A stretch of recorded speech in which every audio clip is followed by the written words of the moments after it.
መዘዝ ይህ ፖፑሌሽን ሚዲያ ሴንተር ኢትዮጵያ ከተባበሩት መንግስታት ድርጅት የስነ ህዝብ ፈንድ UNFP ጋር በመተባበር በሲዳማ ክልላዊ መንግስት በሲዳማ ሬዲዮ ቀረጻና ማሰራጫ ጣቢያ እንዲሁም በበንሳ FM 91.9 የሚተላለፍ በጾታዊ ጥቃትና ጎጂ ድርጊቶች ጉዳይ ላይ የሚያተኩር አዝናኝና አስተማሪ ተከታታይ የሬዲዮ ድራማ ነው። መዘዝ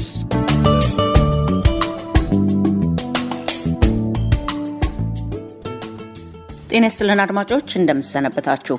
ጾታዊ ጥቃትን በመከላከልና ጎጂ ድርጊቶችን በመከላከል ላይ ያተኮረው መዘዝ ድራማ ለእናንተ መቅረብ ከጀመረ 5 ሳምንታት አልፈውታል። ዛሬ ክፍል 6ን ከማቅረባችን በፊት ግን ያለፈውን ሳምንት የድራማውን ክፍል መለስ ብለን እናስታውሳችሁ። አቶ ግርማ ጫካ ቤታቸውን በድንጋይ ሲደበድብ ማደሩን በተመለከተ ለፖሊሶች ለማመልከት ሄዶ እንደነበረ ለባለቤቱ ለወይዘሮ ካሰች እየነገራን ነበር። አቶ ግርማ ጉዳዩ የግል ነው፣ አንቺ ቀድመሽ ነገሩን ስላወራሽ ነው ጫካ የተቆጣው እያላት ነበር። ወይዘሮ ካሰች ደግሞ ጫካ በሙሽራይቱ ላይ ያደረሰው ጥቃትን ስሰማ ሆስፒታል ሄጄ ያየሁትን ለሰው በመናገሬ ነው የጠመደኝ ባይናት። በዚህ መሃል ጥሩ ቀን ወደ ቤታቸው መጥቷል።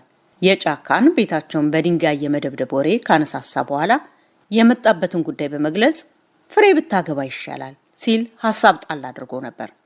አቶ ግርማ ግን ፍሬ በዚህ እድሜዋ የማግባቷን ሐሳብ አልተቀበለውም። ወይዘሮ ካሰች ደግሞ አግብታም መማር ስለምትችል ብታገባ ጥሩ ነው የሚል ሐሳቧን መሰንዘሯን ሰምተናል። በሌላ በኩል ደግሞ ሰላም እነ ፍሬ ቤት ላይ ጫካ ድንጋይ መወርወሩን ከሰማሽ በኋላ ድንጉጥ ሆናለች። ባለፈው ሳምንት ባሰማናችሁ የድራማው ክፍል ፍሬና ሰላም ከትምህርት ቤት ሲመለሱ ጫካ እንዳያገኛቸው መንገድ ቀይረው መሄድ ጀምረዋል። ያን ዕለትም መንገዳቸውን ቀይረው ጫካ ጋር ለቅሶ ለመድረስ የሄዱ ጊዜ ስለሆነው ነገር እያወሩ በመጓዝ ላይ ነበሩ። ፍሬ በሐዘኑ ምክንያት ጠጥቶ ስለነበረ ነው እንጂ ሌላ ጊዜ እንዲህ አድርጎ አያውቅም እያለች እየተከራከረችለት ነው። ሰላም ግን አሁንም አልተቀበለችም። እየተጨዋወቱ በመንገድ ላይ ሲጓዙ ድንገት አስደንጋጭ ሁኔታ ገጥሟቸው እንደነበረም ባለፈው ሳምንት ድራማውን የተከታተላችሁ ታስታውሱታላችሁ። እነ ፍሬ መንገዳቸውን ቀይረው ሲጓዙ ድንገት ጫካ ከፊት ለፊታቸው ሲመጣ ተገጣጥመዋል። ዛሬስ ምን ያጋጥማቸው ይሆን? ክፍል 6 መዘዝ የሬዲዮ ተከታታይ ድራማ አሁን መቅረብ ይጀምራል። አድማጮች፣ እንደተለመደው ድራማው ከመቅረቡ በፊት ግን የፖፑሌሽን ሚዲያ ሴንተር ኢትዮጵያን መልእክት እናስቀድማለን። ኢትዮጵያ የሴት ልጅ ግርዛትን ለማስቀረት ፍኖተ ካርታ አዘጋጅታ በቁርጠኝነትና በሰፊ በመንቀሳቀስ ላይ ትገኛለች። የተለያዩ ክልሎች ጉዳዩ ከሚመለከታቸው አጋር ድርጅቶች ጋር በመተባበር አበረታች እርምጃዎችን በመውሰድ ላይ ይገኛሉ። ይሁንና ድርጊቱ አሁንም በሀገራችን የቀጠለ በመሆኑ ሴት ልጆቻችንና እህቶቻችንን በግርዛት ለሚከሰት የደም መፍሰስ ኢንፌክሽን፣ በግብረ ስጋ ግንኙነትና በወሊድ ወቅት ለሚገጥም ስቃይ እንዲሁም በግርዛት ምክንያት ለሚደርስ አእምሯዊ መታወክና ማህበራዊ ጫና ተጋልጠዋል። የሴት ልጅ ግርዛት የሰብአዊና ስነ ተዋልዶ መብት ጥሰት በመሆኑ በህግ የሚያስቀጣ ሲሆን በሁሉም ሃይማኖቶች ዘንድም የተወገዘ እንደሆነ አባቶች ያስረዳሉ። ችግሩን ለመፍታት ልጃገረዶችና ቤተሰቦቻቸውን በእውቀት ማጎልበት፣ የእምነትና የባህል መሪዎችን ጨምሮ የማህበረሰብ ተሳትፎ ማሳደግ፣ የአገልግሎት ስርዓቶችንና ተጠያቂነትን በሁሉም ዘርፎች ማጎልበት፣ ልቆ አካባቢ መፍጠርና ማጠናከር፣ መረጃዎችንና ማስረጃዎችን ማሳደግና መጠቀም ይገባል።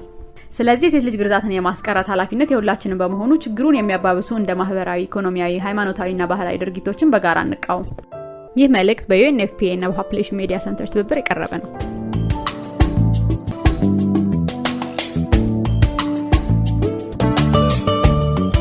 መዘዝ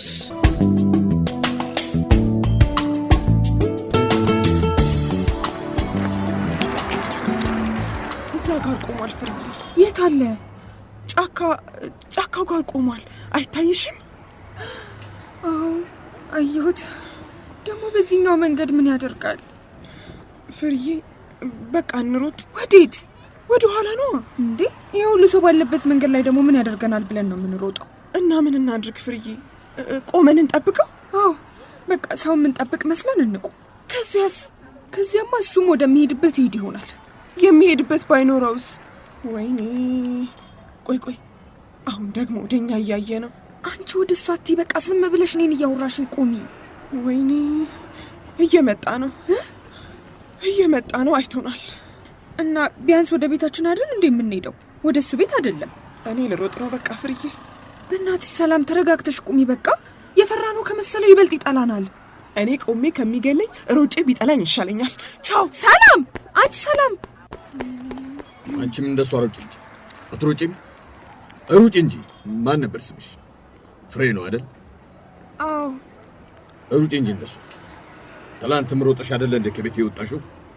ለመሆኑ ምን ልትሰሪ መጣሽ? ትላንት ምን ልትሰሪ መጣሽ ቤቴ? ያው ለቅሶ ልደርስ። ለቅሶ ልትደርሺኝ? ለምን? ለምንድን ነው ለቅሶ የምትደርሺ? ያው ለማጽናናት።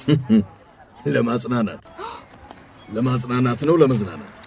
በተለይ ጓደኛሽ መናፈሻ ውስጥ የገባች ይመስል ስትለፈልፍ ነበር። ለመሆኑ እናትሽ ለቅሶ ደርሳኛለች ወይ? አይ አልደረሰችም። ለምን? አልተመቻትም መሰለኝ። አጎትሽስ ደርሶኛል? አይ እሱም አልተመቸውም። ሚስቱስ? ያቺ ካሰች የተባለች ጊንጥስ ደርሳኛለች? የእሷን እንኳን አላወቅኩም። ያው ወይ ደርሳ ይሆናል እንግዲህ። እሷማ ለቅሶ ልትደርሰኝ አትችልም። እንኳን ለቅሶ ልትደርሰኝ ሰፈሬም ድርሽ አትልም። ድራሹ አይጥፋና። እና እናንተስ ጥሩ መረጃ አገኛችሁ? ምን 10 ጊዜ ትይኛለሽ? አንቺና ጓደኛሽ የእኔ ለቅሶ ላይ ጥሩ መረጃ አገኛችሁ ወይ? አልገባኝም። ገብቶሻል። ጥጉ ላይ ተቀምጣችሁ ሱሪ የለበሰ በግ ያያችሁ ይመስል ስትጠቋቁሙብኝ አልነበረም? አይ እኛ እኮ ለነገሩ አልፈርድባችሁ። እናንተ የካሰችን ወሬ ነው የምታስተጋቡት። በያውን ጥፊ ከፊቴ። ድራሽሽ ይጥፋና ድራሻችሁ ይጥፋ ከነመላው ቤተሰብሽ። ሁለተኛ እንዳላይሽ እዚህ አካባቢ። እሺ።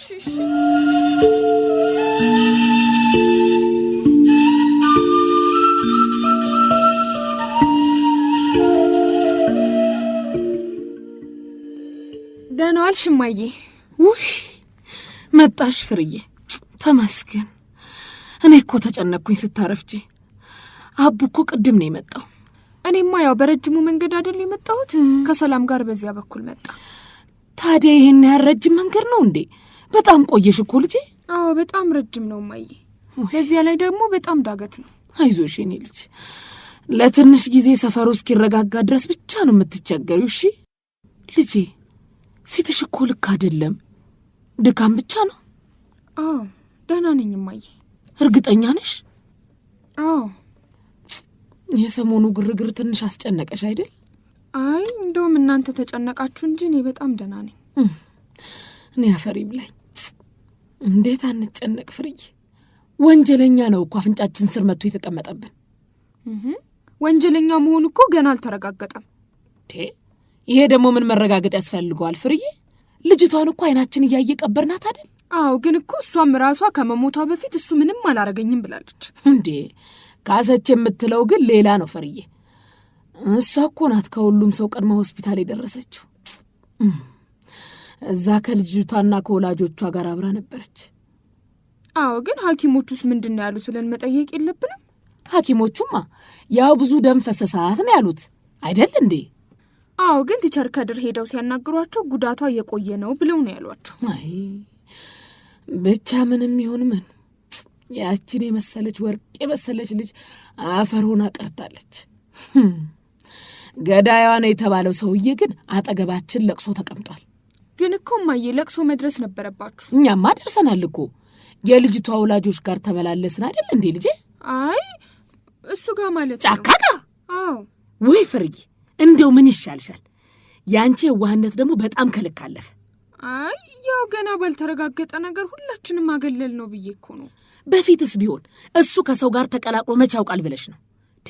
ጓደኞቹን ሰብስቦ ሰፈሩን ሲያስቸግር አይደል እንዴ ኖረው? በይ ይልቅ አሁን አንቺ መንገዱ አድክሞሻል።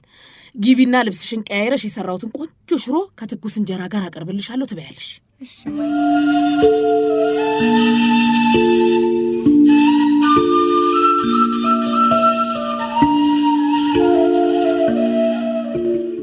ደህና አደርክ አቶ ከበረ?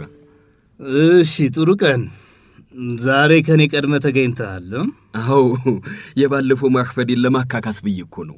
አይ ጥሩ ነው። እሺ ምን አዲስ ነገር አለ?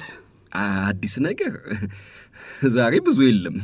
ያው ጫካም ማታ የማንንም ቤት ሳይደበድብ ነው ያደረው። እና እኔ የጫካ ጉዳይ ምን ያገባኛል? አይ ያው አዲስ ነገር አለው ስትሉኝ ጊዜ እኮ ነው። ሰሞኑን አዲስ ነገር እሱ ብቻ ስለሆነ ብዬ እኮ ነው። እና እኔ አዲስ ነገር ያልኩህ በልጅቷ ዙሪያ መሆኑን ሳታውቅ ቀርተህ ነው? ጥሩ ቀን ለምን አጀንዳ ትቀይራለህ? የፍርዬን ጉዳይማ ያው አንተ እንዳልከኝ ቤተሰቦቹ አካባቢ አንዣብቤያለሁ። ሐሳባቸውንም ለማወቅ ሞክሬያለሁ። እሺ እናማ ያው ባለፈው እንደነገርኩህ ነው። እናቷ የልጆቿ ነገር አይሁንላት፣ ከአጠገቧም እንዲርቁ አትፈልግም።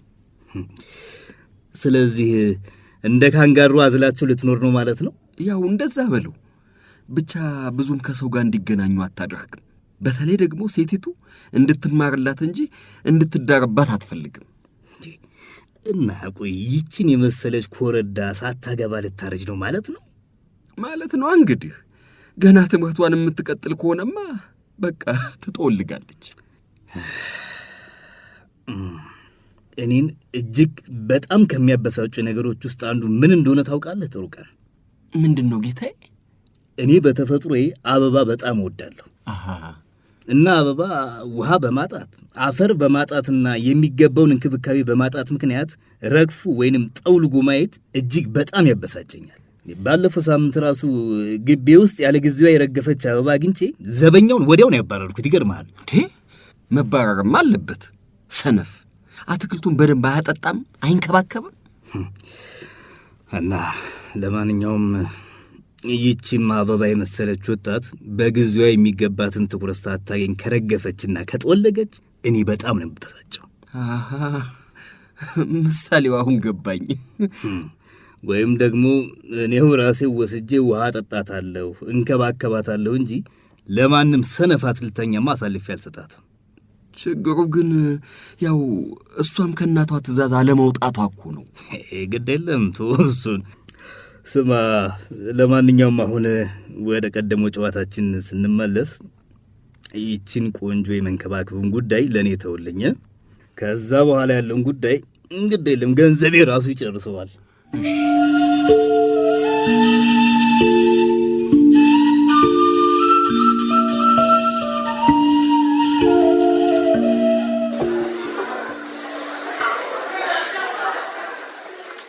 ዛሬ ግን በጣም ፈርቻለሁ ፍርዬ። ዛሬም በትላንትናው መንገድ በኩል ልንሄድ ነው ማለት ነው? እና ትምህርት ቤት ውስጥ እንደር ሰላምዬ። ዛሬም እኮ እዛ ቦታ ላይ ቆሞ እየጠበቀን ቢሆንስ? ትናንትም እኮ እኛን እየጠበቀን አልነበረም። በአጋጣሚ ነው ያገኘን አይደል? እሺ ትላንትስ በአጋጣሚ ሊሆን ይችላል። ዛሬ ግን ሆን ብሎ እየጠበቀን ቢሆንስ? እኔ ግን እሱ ያን ያህል ስራ ፈትሶ አይመስለኝም። ደግሞ ስለምን ይጠብቀናል? ምን ስላደረግ ነው? ለቅሶ ስለደረስ ነው? እኔ እንጃ። ለቅሶ ቤት ውስጥ ስለማውራታችን ከሆነ ትናንት እኔን ሲያገኘኝ ወቅሶኛል። በቃ ከዚህ ሌላ ለምን ይፈልገናል? እሱን እኔ አላውቅም። ብቻ ግን በተለይ ካንቺ ጋር የሆነ የቆየ ቂም ያለበት ነው የሚመስለው። አረ ከኔ ጋር ምንም ቂምም ጸብም የለውም። በፊትም እንደማንኛውም የሰፈሬ ሰው መንገድ ላይ ሳልፍ ነው የማውቀው። ከዚያ ግን አንድ ጊዜ ብቻ አባዬ ለቅሶ ላይ ከጓደኞቹ ጋር ወንበር ደርድረዋል፣ ንፍሮ አሳልፈዋል። ሁልጊዜ ይህንን ታሪክ የምትነግሪኝ እና አሁን ምን እናድርግ ነው የምትይኝ ሰላም? እዚሁ በሩ ጋር ቆመን እንዳል ወይስ በበፊተኛው መንገድ በጫካ ቤት በኩል እንሂድ? አረ በዛ በኩልማ አንሄድም እንዴ። በኋላ ደግሞ ዛሬ እኮ ሰልስት ነው ብለሽ ውስጥ ይዘሽ ልትገቢ ነው። እና ምን እናድርግ ነው የምትይው? ቆይ ከበደ ራሱ ከሩቅ ቆሞ እያየን ነው። እነዚህ ልጆች ለምንድን ነው እዛ ጋር የቆሙት እያለ መሰለኝ። ከበደ ደግሞ ማን ነው? አዲሱ የትምህርት ቤታችን ዘበኛ ነው። አታውቂው? የአዲሱ የትምህርት ቤታችን ዘበኛ ስምም ታውቂዋለሽ? ያው ሲጠሩት ሰምቼ ነው ያወቅኩት። ወይ ጉድ! በዚህ በጭንቀት ጊዜ የአዲሱ የትምህርት ቤታችንን ዘበኛ ስም ማወቅሽ ራሱ እኮ አስገርሞኝ ነው።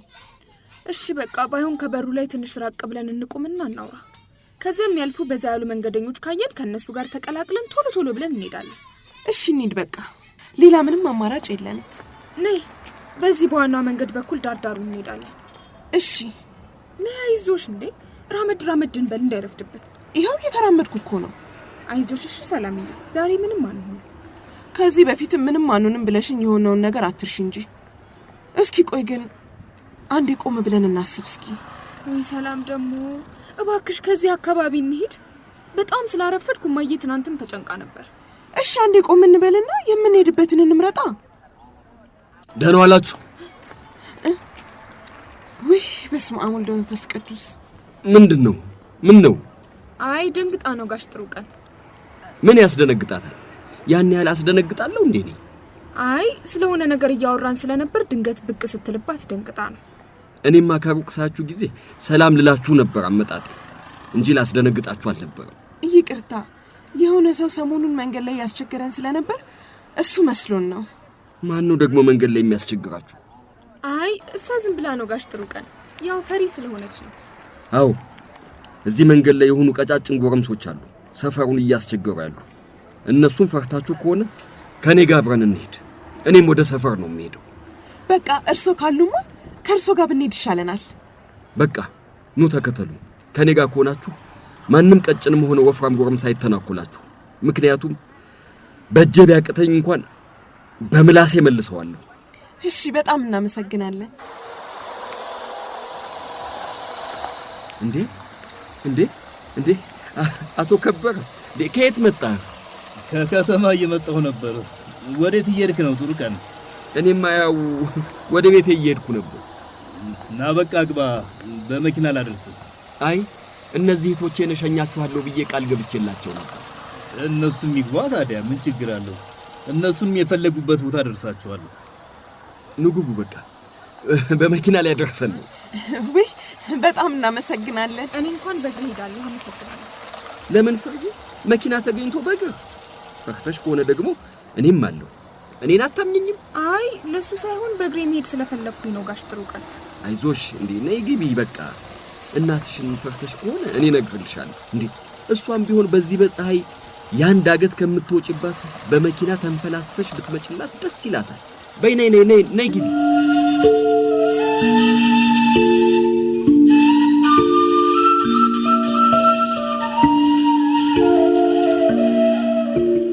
አድማጮች፣ የዛሬው መዘዝ ክፍል 6 ድራማ በዚሁ ነው የሚያበቃው።